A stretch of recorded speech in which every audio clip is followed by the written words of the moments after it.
Rose Robbins is a British author and illustrator. She graduated with a first-class honours degree in illustration in 2012 and received the Best New Blood Award at the D&AD Graduate Fair in the same year. Since then, she's completed her MA in Children's Book Illustration at Cambridge School of Art and was highly commended in the Carmelite Prize in 2017.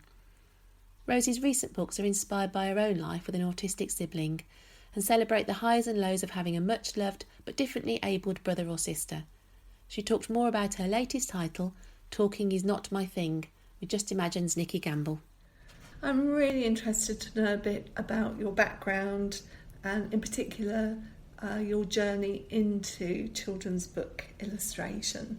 My background in illustration is, well, it goes back quite a long way. I've been drawing pictures of creatures and stapling my own little books together since I was about the age of 6 or 7. And then I was officially educated in illustration at university in Bristol, and I continued doing little comics and drawing books and things like that before I kind of decided that children's books, which had always been something that I was interested in and I loved very much, was something that I wanted to do fully, put myself into, really. So I went ahead and applied to do the Masters in Children's Book Illustration at Anglia Ruskin University, and that's where I put together me and my sister, and, well, the rest is history, I guess. It is recent history. Quite recent, but it is yeah. history. So the course that you did in Bristol was general illustration, not specifically children's books. That's right, yeah. And then you went on to this fantastic course which has such a good reputation. It's not the only one in the country, but it certainly has a very strong record. And what did you learn on that course? Was it just about the art, or was it about the business of being an illustrator as well? We did learn a bit about the business of being an illustrator. You know, it's a very competitive world, and it can seem like there's not enough space for everybody. But what I kind of learnt on that course is that it's not a matter of there not being enough space, but a matter of making your own space, really, kind of crafting your own position in the world of children's books, which was really positive for me, because I had felt before that I was this slight anomaly in the world of illustration and that I'd never fit in. But I regained my confidence on that course, and that really helped me. What a good message and a good story. There is space as long as you can create your own space. And I think just looking at your 2 books here, I would say that you have created your own space because they're distinctive. They don't look like anything else that's out there. Tell us from your point of view, how would you describe what you do? I guess I draw these funny creatures, and they are kind of illustrations of, I mean, the 2 books that I've made here, Me and My Sister and Talking Is Not My Thing, are books that I have made with the specific purpose of promoting visibility of children with disabilities or children who are autistic or have neurological differences, and also promoting inclusive practice and showing the value of siblings to these kind of family structures. That's in terms of what the books deal with, and yeah. The look of them is also very distinctive, isn't it? Does that follow from what it is that you're trying to do in the book, or is this a style that would be applied to no matter what you were writing about? How does one grow out of the other? It all happened at once. I remember drawing the idea out, and it all happened quite suddenly, and the characters just sort of, I started drawing them, and I've had characters in the past who have these pointy ears, and there's 2 of them, and they're slightly different, and they interact in various different ways, but these ones were different, and in that they were children, and that they had more features, and I think they had evolved from that, and I was really relieved that I drew them and they weren't accidentally like Mickey Mouse or Daffy Duck or something like that, and I could still go ahead with using them without being taken to court or something like that. I definitely don't look like Mickey Mouse or Daffy Duck. I suppose I don't draw.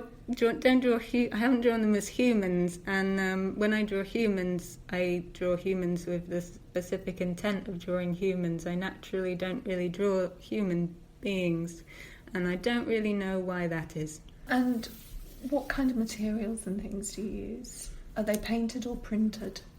They are ink drawings done on layers of mark resist paper, scanned in, and then edited on Photoshop into different colours, and then edited multiple times on Photoshop to get rid of all the different bits of dust that I've accidentally scanned in. It's probably more hassle than it's worth, but I enjoy doing it in a strange way, and it's the only way I can get the texture that I like on the different colours. So that's how I do it. Because they do have a printed look to them, some of the textures, don't they? They're not completely flat. No. I could try and print them, but I think that would be a bit too messy. I mean, I would try... I do printing at home sometimes, but when I do it, it looks a lot messier than these illustrations do, and it's a lot more difficult to edit digitally, and I'm just so used to being able to edit things digitally that I don't think I could do without, to be honest. I'm a bit of a perfectionist. And the palette is limited. Yes. I don't know, is it 3 colours or 4 colours? We were talking earlier about some of your books that you enjoyed from childhood, from the 60s, and I was saying, there's quite a lot of colour separation there. And actually, although these aren't colour separated, you can see something of that feel about them.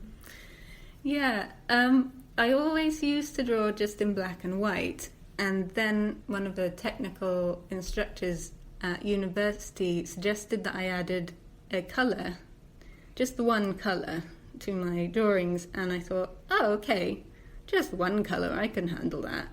And I did it, and that totally just like made all the difference to my art from that point on.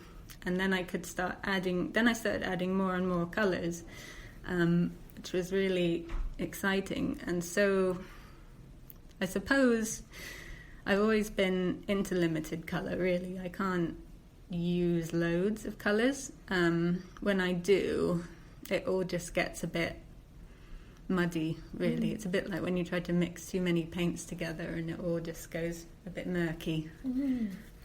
So that's a little bit about you and how the illustrations are created. I think we should have a look inside the book and explore a little bit more what the book's about. So we'll start with Me and My Sister, which is already out there and has received some very positive reviews, particularly our teacher reviewers have loved it. Tell us how this book came about. It was originally going to be dedicated to my brother, but it's my autistic brother whom inspired this book. But then I thought, actually this book is dedicated to my whole family, in that it's not so much a book about my brother or my brother being autistic as much as it is about our relationship. And it's really a book about the relationship between siblings, and specifically a sibling relationship where one of the siblings is disabled or one of the siblings is autistic, and that's a very distinct kind of relationship because, well, for many reasons, but some of them I've outlined in this book. We could have a look at some of the things that you say, because I think what really struck me, and the reason I feel that it is getting such positive reviews, is that it just feels really honest and authentic. I'm glad you feel that way. It's quite a difficult, as you can tell, I'm finding it quite difficult to talk about, and for that reason books can be so helpful.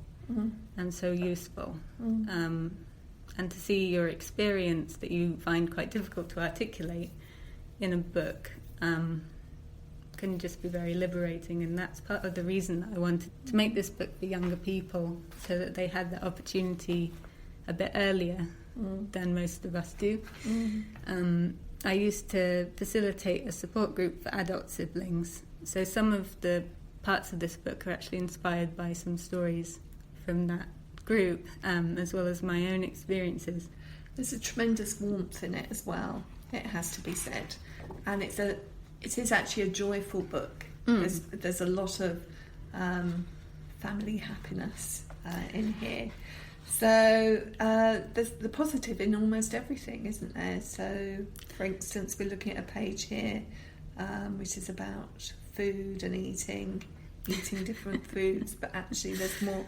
They have more in common, perhaps, than they have differences. Yes, I think that's something people should be reminded of more in general in society with disability, because there's so much focus on differences and separation of people, and I just think it would be wonderful if there was a bit more of a normalisation of people who are different, who are visibly different or audibly different. Or I mean, we were talking before we started the podcast earlier about your other work that you help out in, or you work in the sector of elderly care and dementia care, and rather than seeing that as a difference, that actually it's part of life, and instead of fighting against it, perhaps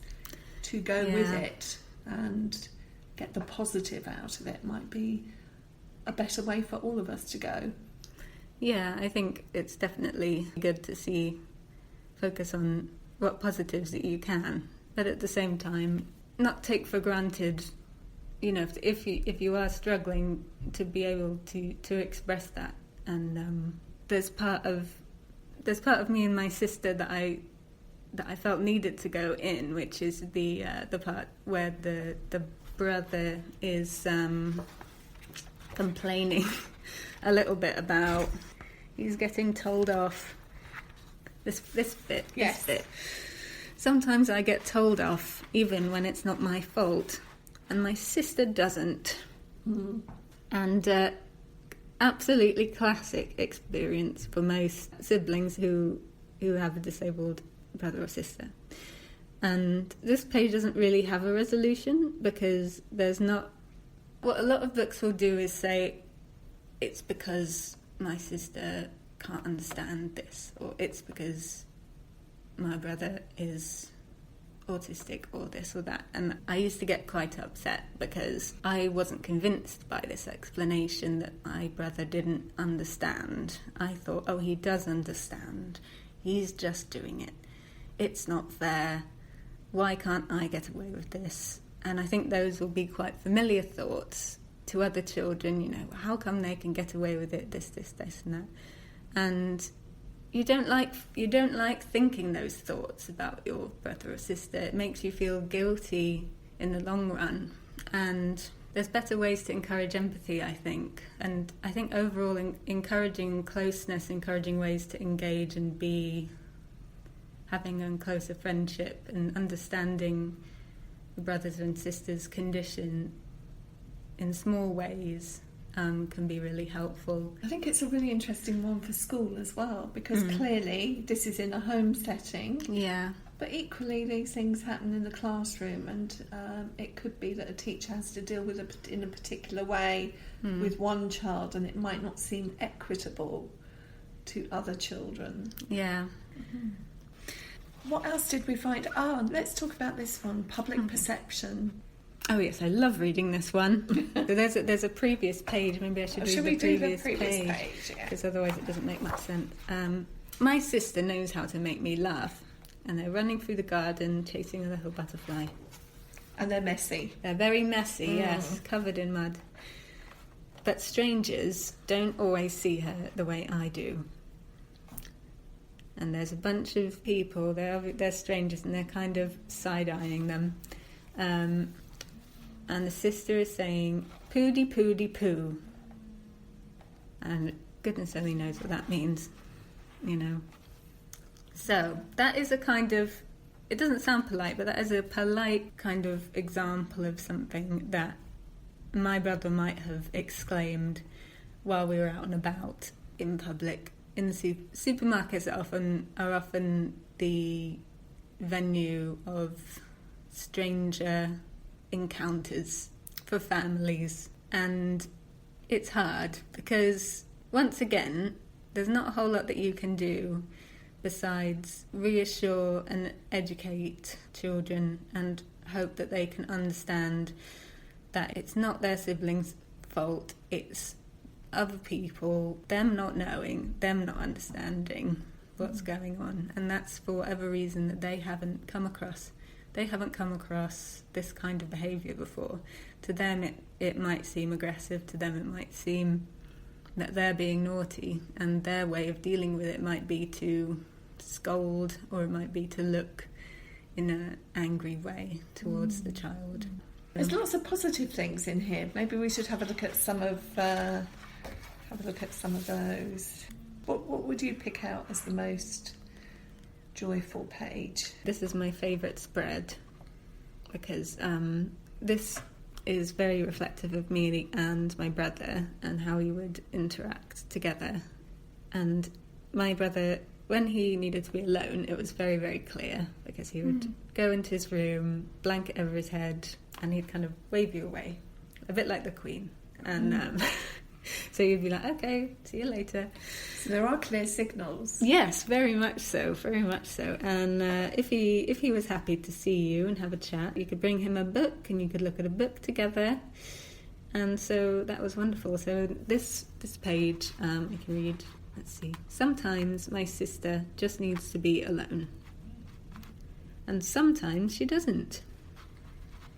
So in this page we've got the brother looking through the sister's door at the sister who's looking at her little boat. Oh, yeah. And then they're reading together, looking at a picture of a dragon. Yeah. Can I just ask you, while we're talking about positive things, having an autistic sibling, how do you think that's benefited you? It's benefited me in so many ways. I can read people better from what people are saying without their words better, because I've had to do that with my brother. That's been our communication method my whole life, and I feel like I don't take friendship for granted, because any small connection with my brother was very precious to me, I suppose. Before we stop completely, yeah, I think you've given us a really good insight into what me and my sister is about. But can you just set up for us and tell us a little bit about what we've got to look forward to, which is Talking Is Not My Thing? Yes. So with this book, it's slightly different in that it is actually from the sister's perspective, and she is the autistic sibling, and she is non-verbal, so she speaks through various different methods which you discover throughout the book. So I really wanted to do this book basically ever since I had done Me and My Sister, because I wanted to give her a chance to give her side on things, basically. And I wanted her to give her side on things to the reader, but to also show how she could communicate with her brother in the book as well. So I've kind of tried to do quite a lot of things with this book. In that I've tried to have her communicate her life to the reader whilst communicating her life to her family. And that's actually quite difficult, I learned. Absolutely. Yeah. So her communication to the reader is through thought bubble, Yes, isn't it? yes. But the family have to read other kinds of Yes. signal. Her family cannot read her thought bubbles. Only the reader can read the thought bubbles. Yeah. Which did confuse me a little bit while I was reading it. I was like, can't they just read the thought bubbles so they can just understand what she's trying to say? But then, and that was quite fun because you can really kind of get into her frustration in that way, because you're like, why can't they understand this? It's right there. So the book itself is really it's partly about her frustration at not being understood, and it's partly just about how actually she can be understood and she can express herself.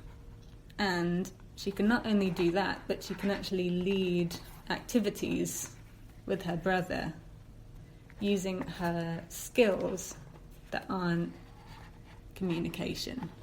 So she Aren't has verbal communication, sorry. Yeah, she has a real sense of agency. Yeah. In this book, and it would be very easy to just keep writing books about children with autism where they don't have any agency. Yeah. So I had a bit of help with this book, not just from my editor, but also Dr. Rebecca Butler, and she helped me to encourage ways to give the sister in this book more agency, because she's a real advocate for more active disabled characters in children's books. What practical advice was she able to give? Well, she was quite, with this particular spread here, where the sister is teaching her brother a game with drawing, whereas I think before there wasn't an example where she was taking the lead, and Becky pointed that out to me, and I'm really grateful for her help with that, because although I'm autistic, I'm not a non-verbal autistic person, and I have quite a lot of agency myself, so I knew that I needed some extra guidance with this. Becky isn't a non-verbal autistic person, but she's an expert on these things, and she really helped me with that, so she's been a part of this book as well, so I thought I should mention. Have you had much feedback from parents or teachers who've been sharing these books with children, and what sorts of things have they reported back to you? I've had some really good feedback from parents so far. I've had one father who said that they gave me and my sister to their child who's a sibling, and that they have been going and getting the book off the shelf to read, and to me that's just lovely to think that there are children actually reading it and enjoying it, and that's why I'm doing it. And what I really want to do is go into schools, and I know that there are some schools with sibling groups as well, and try to go into those schools and share the book with the sibling groups and with other groups as well. Especially talking is not my thing, because I've actually learnt all the Makaton symbols for me and my sister, and I'd like to try and bring those in, which would be fun. And very last question. Yeah. Is there another book coming after this one? We're currently in discussions about another book that will have more characters, and it will be, let's say, a bit more action-packed. Right. Yeah. Okay. Rose Robbins, thank you so much for talking to us in the Reading Corner today. It's been such a pleasure having you. Well, thank you. It's been lovely.